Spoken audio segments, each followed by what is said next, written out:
The New York Times is suing OpenAI and Microsoft for copyright infringement. The Times is accusing the company's artificial intelligence technology of illegally copying millions of their articles to train Chat-GPT to provide people with information.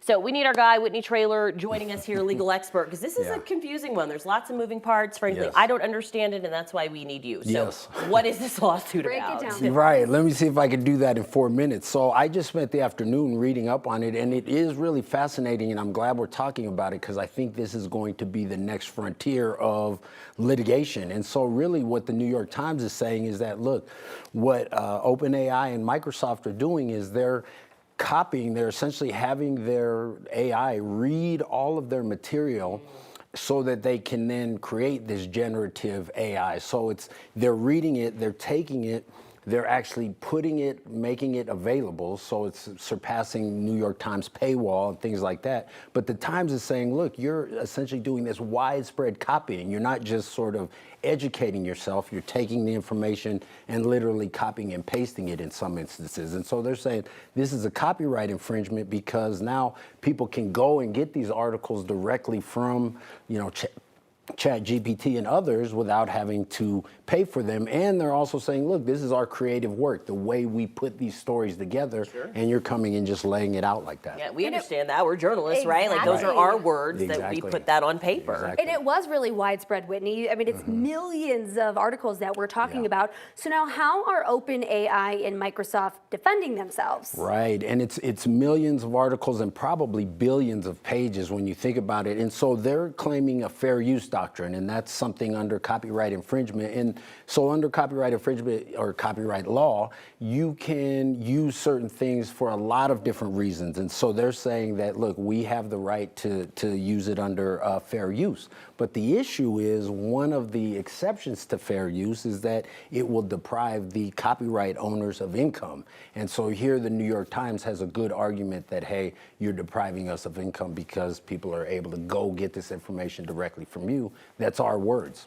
And all of that makes sense, but like, what's the solution here? What does New York Times want to happen? Right, and that's a great question. And what they can do is probably one issue, because it's sort of like, I think this wave has already passed. So they've mentioned, they didn't actually specify a dollar amount, but they said billions of dollars in their complaint. They didn't say that's what they're seeking, but their damages will be, millions, if not billions. But they're also seeking a permanent injunction. So all of that information that was gathered, they want that essentially destroyed so that it can't be replicated like they're trying to do. That makes sense. Yeah. And I think it's important to realize, too, that this is not the first time that OpenAI has been through this, right? Right, yes. So we've seen a lot of litigation in the last probably year, and we're going to see a ton more. So Sarah Silverman and some other authors, they sued because they said, look, you took our books and actually copied them. And one of the issues is that then the generative AI can then start to produce work that sounds just like them. So, they can actually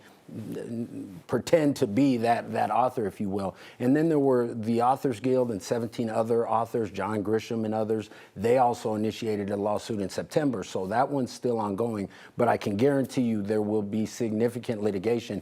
And this is actually a good thing. I mean, I think back, I talk to my students all the time about the Constitution and how the Founding Fathers were able to draft a document that still is applicable even with the technological advances, because they couldn't anticipate how technology and society would really evolve. Now we're dealing with the same thing with AI. I mean, people don't know the extent that AI and the fact that it can be generative and things like that. So this is good now that we're starting to sort of form a body of law around it, but we are right at the beginning. I mean, there's going to be a lot of litigation trying to sort it out. Right? It's like the future is now. The future is here. We're living it, but I wondered, will each lawsuit we see set a precedence of what happens next? Right. Right. I like that question because you take the facts and you apply it to the law. And so that's how our common law system evolves. So each case, there can be minor differences and you could get a different ruling in these different ways. But this is why you're seeing a lot of the head of the tech companies saying, hey, we actually need regulation. So people are saying, government, get out of our business. But now a lot of these companies are saying, look, this thing could get out of control. We need regulation. So you're going to see that on the copyright infringement side too.